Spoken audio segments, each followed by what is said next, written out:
Assalamualaikum. How are you all? Welcome back in our online history class. So students, as all of you know that we were reading our chapter 3, Beginnings of Hindu and Muslim Nationalism, 1885 to 1911. So today before starting the lecture, I want to take the review with you. So all of you know how the nationalism began in the subcontinent by the Hindus and Muslims, and how the Hindus and Muslim revivalist movements began and the nationalism came into existence. After that, we have a very famous bill that was called Ibert Bill in 1884, but it was failed because it was in the favor of the Indians of subcontinent, and all of the British don't like this bill, so it had to taken back.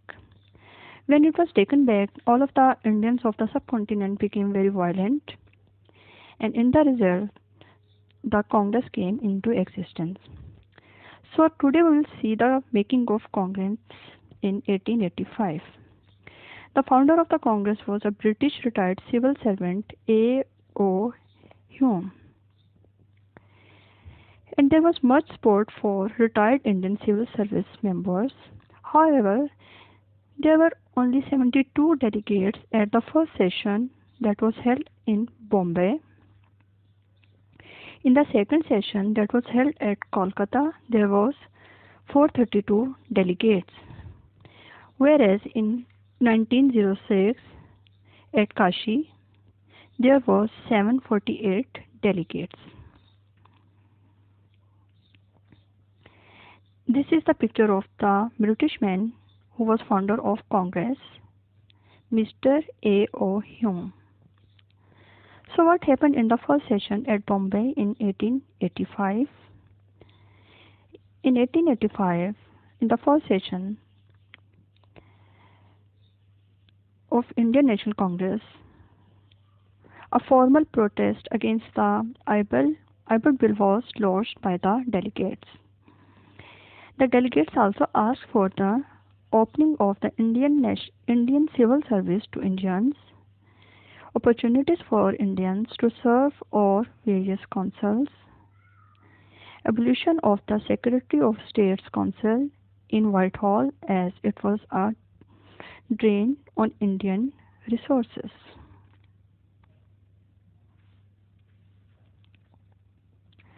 Now we will see the Indian National Congress and the role of the Sir Syed and the rise of Muslim nationalism. Although Muslims had joined the Congress, but Sir Syed warned the Muslims should keep away from the Congress as its political agitation could lead to problems for Muslims. So he wanted the Muslims to first become strong through education and then ask for their rights. Politically, Sir Syed had to safeguard the Muslim community. His Lucknow speech of 1887 spelled out his apprehensions at Congress' demand for parliamentary elections would lead to Hindu majority rules, and the ratio of Hindus to Muslims was 4:1 in India. However, the Partition of Bengal in 1905 proved to the Muslims that a political party to their own was required.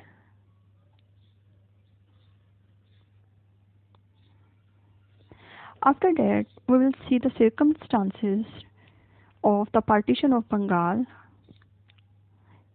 in 1905. The province of Bengal was partitioned in 1905 by the Viceroy Lord Curzon so that it could be better administrated. Even though the idea of the partitioning Bengal had been suggested much earlier because of its size, it had been implemented after that. So two new provinces were created, East Bengal and Assam, with its capital at Dhaka, and West Bengal, Bihar, and Orissa with its capital at Kolkata. The Muslims of the new province benefited because they were now in a majority in eastern Bengal and could purpose and progress without competition from the wealthy Hindu landlords and businessmen of the West Bengal. The West Bengal business interests suffered and Congress started a violent protest against it with the support of the Hindu population of West Bengal. The Swadeshi movement was also a form of protest against the partition of Bengal. The meaning of the movement was to boycott of British goods and system to support native industry and institutions. This continued till the decision was reversed in 1911. After that, the formation of the Muslim League came into existence in 1906. The idea of majority rule was alarming for the Muslims, who were as yet educationally and economically backward compared to the Hindus. However, the partition of Bengal in 1905 made it clear that the numerical strength of the Muslims could improve their economic state. So, appeal for separate representation of Muslims at all levels, district boards, municipal and legislative council was made to the Viceroy Lord Minto at Shimla in 1906, and it was led by 35 members of Muslims. This delegation was of 35 Muslims and led by Aga Khan III and the Sultan Muhammad Shah. And they response a positive response from the Viceroy.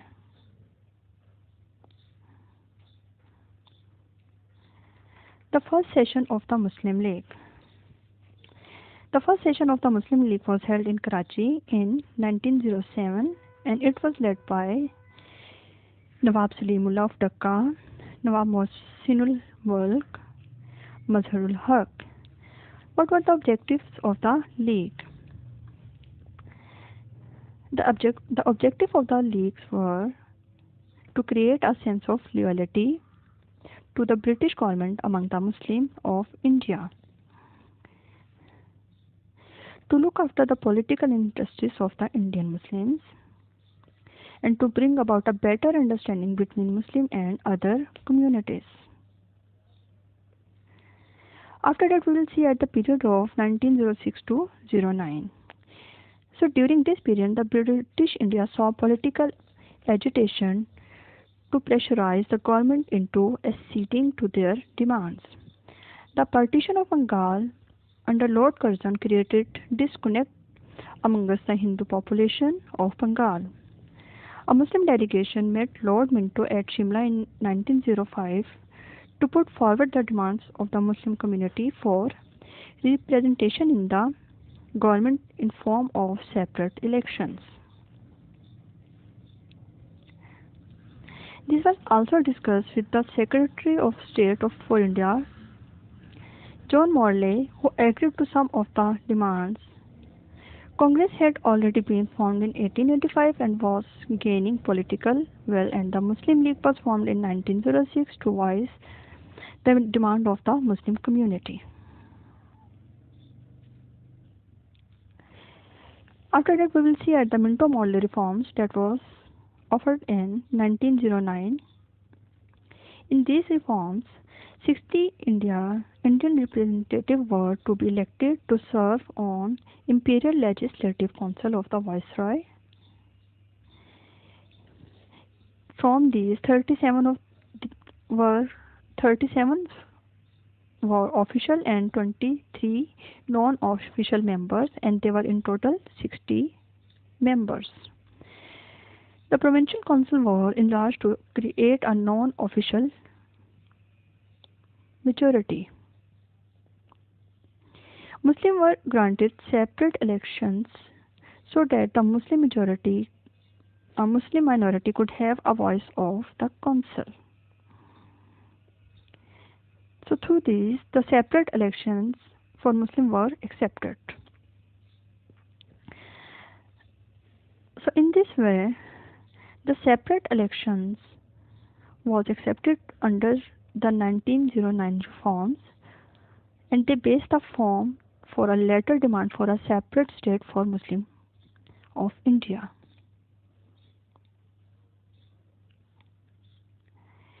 Now we will see at the partition of Bengal that was reversed in 1911. To pressurize the British government to reverse the partition of Bengal, violent protest organized by the Congress took place on the streets of Kolkata, and there was an attempt on the life of the Viceroy Lord Minto. The call to boycott British manufactured goods, including cotton, resulted in the Swadeshi movement. Indians were encouraged to wear khadar or cotton spun by handlooms in Indian. Finally, the Delhi Darbar of 1911, the partition of Bengal was annulled under pressure from the Hindu community of Bengal.